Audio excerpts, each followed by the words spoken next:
She flies. We did it. The greatest moment in any aircraft program came for the Nimrod team on the afternoon of August the 26th, as PA01 rose majestically from the Woodford airfield. The first of 3 MRA4s in build at Woodford, PA01 and her impressive maiden flight represent the successful outcome of 8 years' hard work, and a major milestone on the road to producing one of the world's most capable maritime reconnaissance and attack aircraft. For everyone involved in the story so far, it's been a moment to savor and enjoy. First Flight's an excellent opportunity to recognize everyone throughout our supply chain and the many BAE sites that have been involved directly and indirectly. We've got employees all over the company who've worked on Nimrod at one time or another over the last 6 to 10 years. In particular, we have people at Farnborough, Prestwick, Chatterton, Bruff, as well as Woodford, where the airplane launched, and Morton, where it landed for First Flight. So it was a great day, and too many people to thank individually, but we hope with this memento we can refresh their memories and give them an opportunity to reflect on the great achievement. The customer and the company have made extraordinary contribution to keeping this program running through sometimes difficult times. Great investment in the program manifests itself not only in the training and the expertise of our people, but also in the many tools and facilities we've developed at many of the sites across the company in order to advance the state of the design and the proving we've collected in the early stages of the program. And it's thanks to these special facilities that PA01's success in the air was largely underwritten on the ground. With rigs like the Ironbird proving the aircraft's hydraulic systems and the FDAR and Whizzer rigs running full mission simulations, designers, flight crew and the customer teams already had a very accurate preview of the first flight experience. But not all of Nimrod's recent capital and energy has been invested in the first flight effort. It isn't just about flying. We've made great progress in our project management improvements. We're tracking our earned value, we're tracking budget much better, we're working with an integrated schedule. And in the support area, we've been delivering a training system to Kinloss where we've completed the buildings and we delivered the first version of the training system on time, under budget. A great testimony to the teamwork among the supply chain, several suppliers, and with the customer to do the installation successfully and do the checkout promptly. It was a real achievement. In terms of weather, August 2004 had been one of the poorest on record. But for the Nimrod team, the prospects were about to get considerably brighter. Chief Test Pilot John Turner. At last we're able to get onto the aircraft and start the real work of the day. We've got a crew of 4, 2 pilots, a flight test observer, and a cabin member in the rear to look after the aspects of cabin and to inspect those as we go through the flight. Walking around the aircraft, for the final time, we've already completed several taxi tests and a final check of the last piece of paperwork. We get ourselves ready for this historic moment.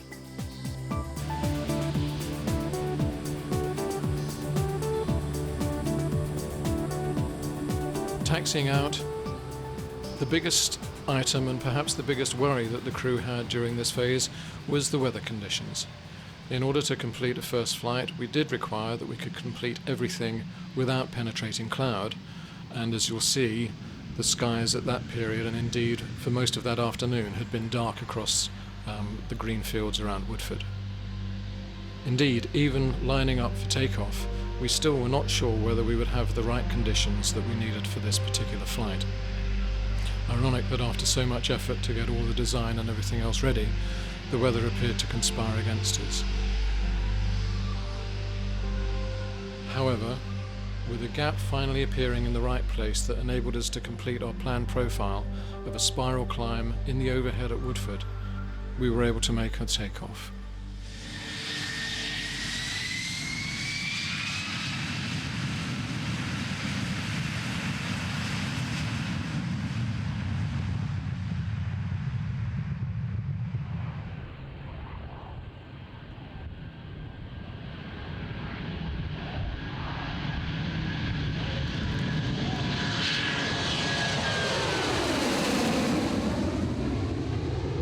Rotate was a little early. However, the aircraft lifted and clearly really wanted to fly, and we spent the first few moments just familiarizing ourselves with the pitch controls. And I'm pleased to say that everything was exactly as we'd expected. We paused for a moment to allow the chase to join up with us, completed the spiral, and then, from overhead Woodford at 10,000 feet, set off to the North Wales area where we planned to conduct the high-risk portion of our flight.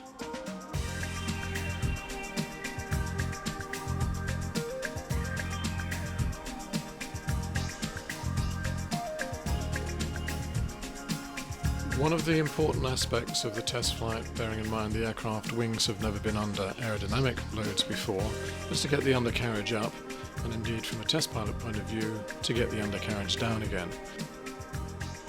But the undercarriage up portion gave us a chance to investigate the handling qualities of the aircraft as the operational pilot will see it for most of the time.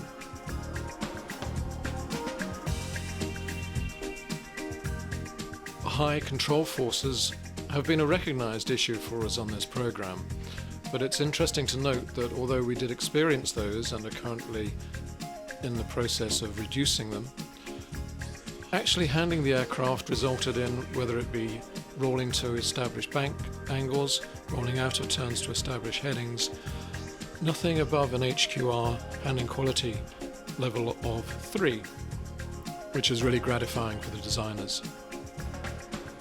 With the gear extended again, the flight deck indications show that it was fully down and locked, but it is always reassuring to have a visual check from outside. As well as checking the aircraft handling, we spent some time investigating each of the aircraft integrated systems to ensure that they were operating at optimum, and indeed to reassure ourselves that we had a good aircraft for the final recovery. This included checks of the radio system, and the nav system and the FMS, and indeed the flight deck displays turned out to be exactly as expected.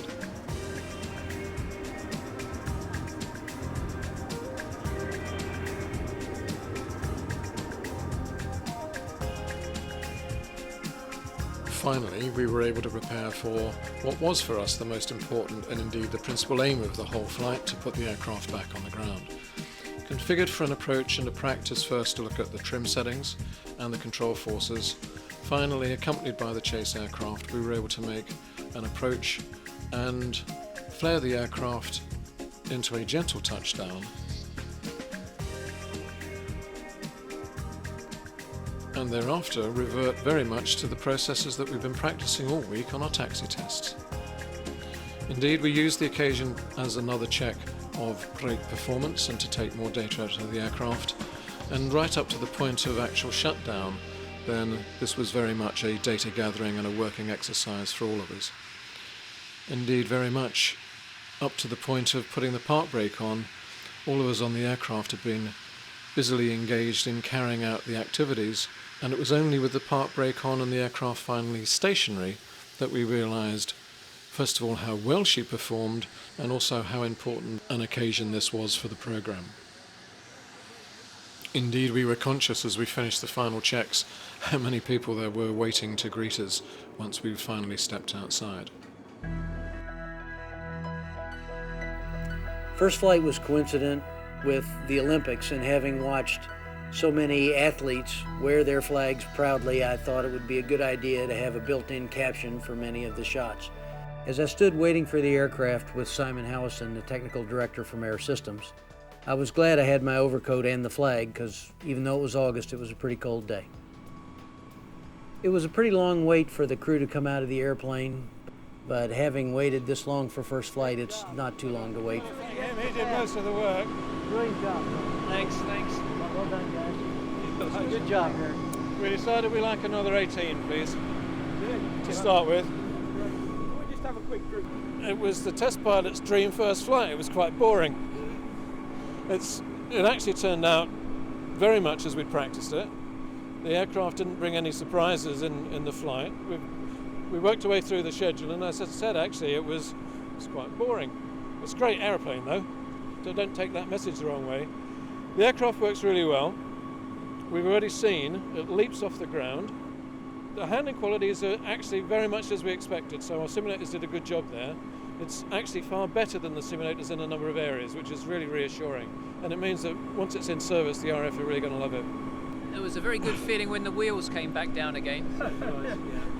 The preparation and the amount and the number of people that are involved. I mean, you only have to see by the number of people outside the aircraft and the startup, and those seeing us off, and indeed those that have been here to welcome us back in. There are so many people involved in the program, and for all of them, moving the aircraft to here really represents a major step forward, I think. And it's something that they can all be proud of. I mean, we're just pleased that we're back on the ground, but everyone can take real pride in what it is that we've achieved today, what they've all achieved today. Well, from what we could tell on the radio, you went straight through the test schedule, and we didn't have to go back for any points. It all seemed to work. Exactly like going through the tests that we did on the FTAR and the practices. And that's proved really useful. But it was. I mean, Harry is complaining because he's in the back to sort out any problems in the cabin, and he didn't have anything to do. No drama. So he feels unemployed. We can sack him now. No, 99% off. That's right. Apart from reading the checklist. Yeah. No, it's great. No. So this is a very special day for me. You don't get many days like this in your career. We're lucky because we work in an industry where you still get to build things. And I know most of the people that work for me on this project shuffle papers all day, so do I. But not too many people in the world get to actually make things. The job of making the most of PA01's future flights will in no small part be down to the support crew who welcomed her to Wharton and are looking forward to operating the aircraft from now on. I was absolutely delighted. It's been a long time coming and delighted to see it here at Wharton. It was absolutely beautiful to see it flying over the airfield for the first time. I won't say a tear came in my eye, but it was very, very heartwarming. I feel quite proud really that we've actually got the aircraft in the air after such a long time of working on it, you know. And I worked at Woodford and at FR Aviation in the early days, so I've seen it coming through from the start really, you know, so it's quite momentous really to see the finished product, you know, but a lot of work still to go, you know, so we're getting ourselves ready for that challenge now. It's been a marvellous day, it has, from first thing this morning, getting the aircraft out ready to come. It was always on the cards for it to come today. The weather itself played a little trick, but it cleared up nicely in the afternoon and it flew wonderfully. And some of us were lucky enough to see it take off and land as well, which was pretty good. Yeah. We gain a great deal of credibility by having a flying product. In the maritime patrol world, we're the first to fly in this new generation. We celebrate first flight because we deserve to celebrate. It's a wonderful achievement, but it's not the end, it's the beginning. We have a flight test program to continue with 2 more airplanes that will be added to that. There are several more software releases planned and improvements to the hardware as we move forward. There's design to do, and it's not just design for the hardware, there's design for the production system and design for support system that will be serving the Royal Air Force for 30 years. We've got to focus on the customer requirements, plenty of work to do. First flight is a demonstration of maturity that's hugely important both for the company and for ourselves. It helps give us the confidence we need to continue to invest in the programme. Absolutely a critical achievement.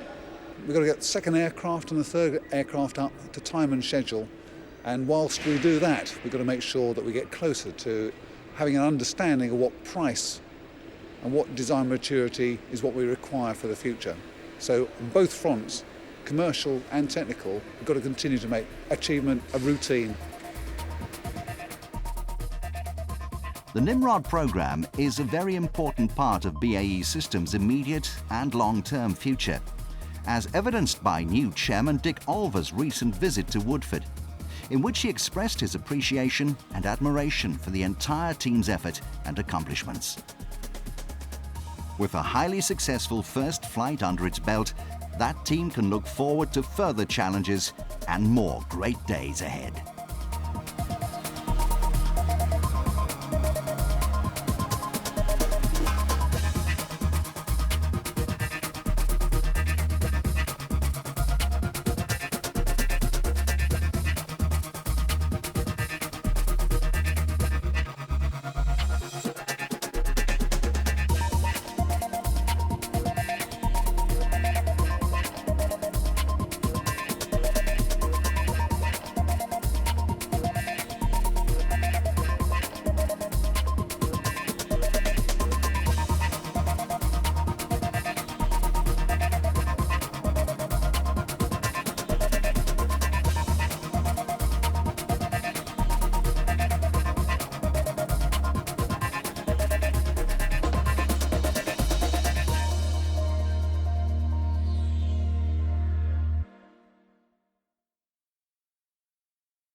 When Joe Harland initiated a competition to find a piece of music that would exemplify the MRA4 program, many people put forward suggestions.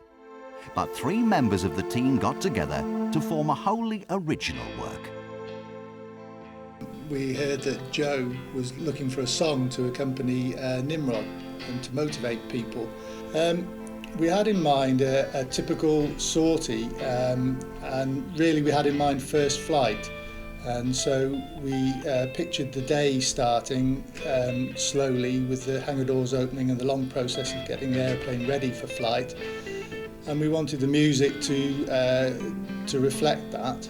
And then we pick up with a much faster movement as the aeroplane gets airborne and goes through its paces. The recording process was quite quick. A lot of the work then goes into the mixing and editing after the recording process, and I re-engineered the music and added some additional keyboards and drum effects.